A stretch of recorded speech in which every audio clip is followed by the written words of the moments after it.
Welcome to Patchy and Friends.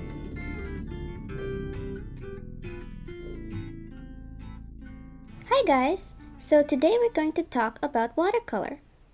Before you start watercoloring, you need to prepare several materials. The first one is of course your paints. The second one is 2 containers of water. One clear water container and one for your more dirty water that would come along as you keep watercoloring. Your clear water could also be used to paint in the wet on wet technique we'll talk about later. The third thing you will need is paper towels, and bring several. 1 maybe for testing colors, 2 for dabbing excess water off a brush, and 3 for any sudden messes that may happen. You also would need brushes. For now, we'll just keep it simple. 1 small brush for details, 1 big brush for your main shapes.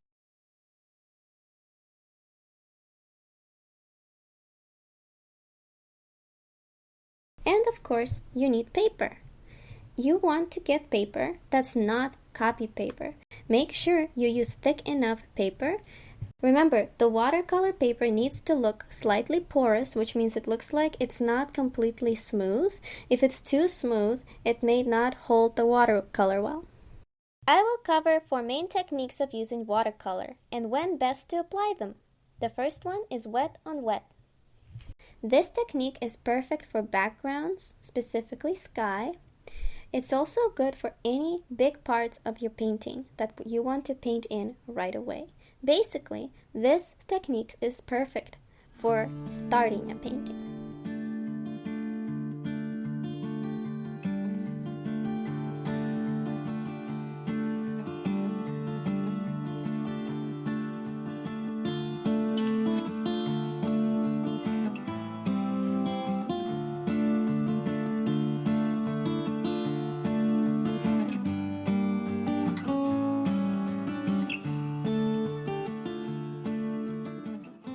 Next is dry on wet.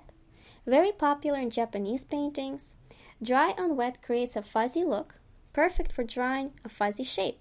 Could be background trees, could be a cat's tail, whatever has those kinds of natural edges.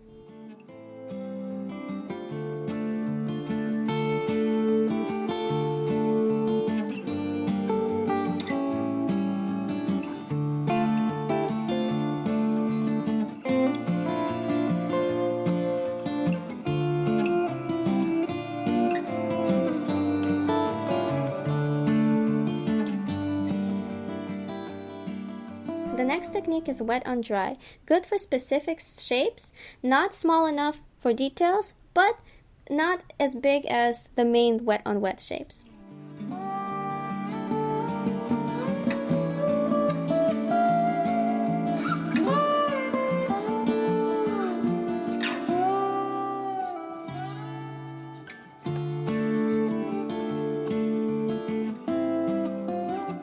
Finally, dry on dry. Leave the dry on dry technique for last. Make sure, please, do not use dry on dry at the beginning. The streaks that you create will not go away. It will be very hard to lift off. However, it is perfect for details like grass blades, hairs, and other small parts.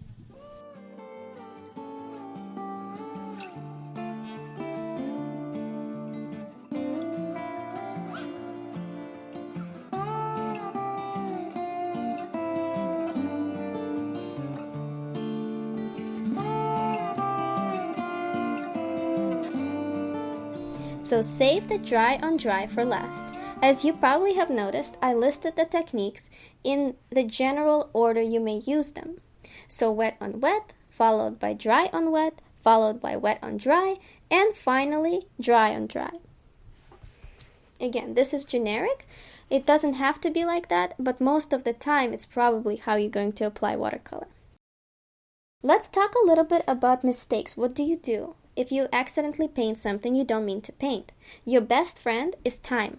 Do your corrections as soon as possible. The best thing to do is to add clear water, dab it with a paper towel, and the mistake will hopefully lift off. But you have to do it fast. Using too much water and too much dabbing might ruin the paper.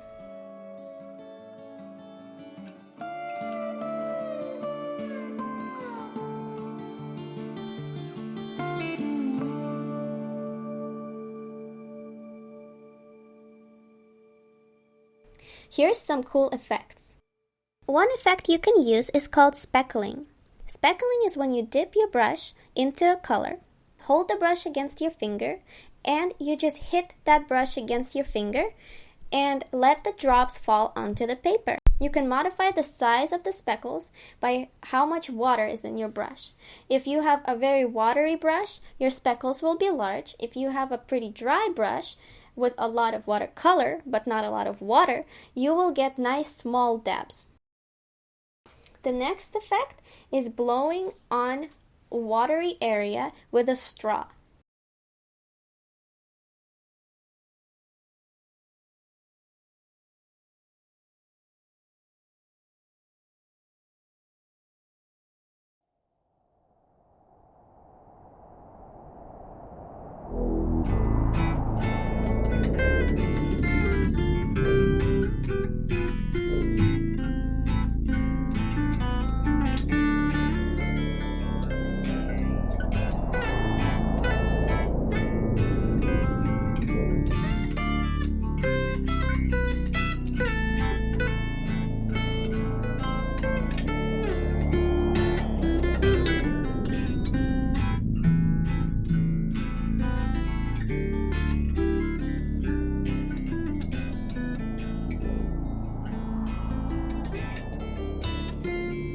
Okay, thank you so much for staying and watching the watercolor art tutorial. I hope you look at the other videos on my channel. And Patchy says bye!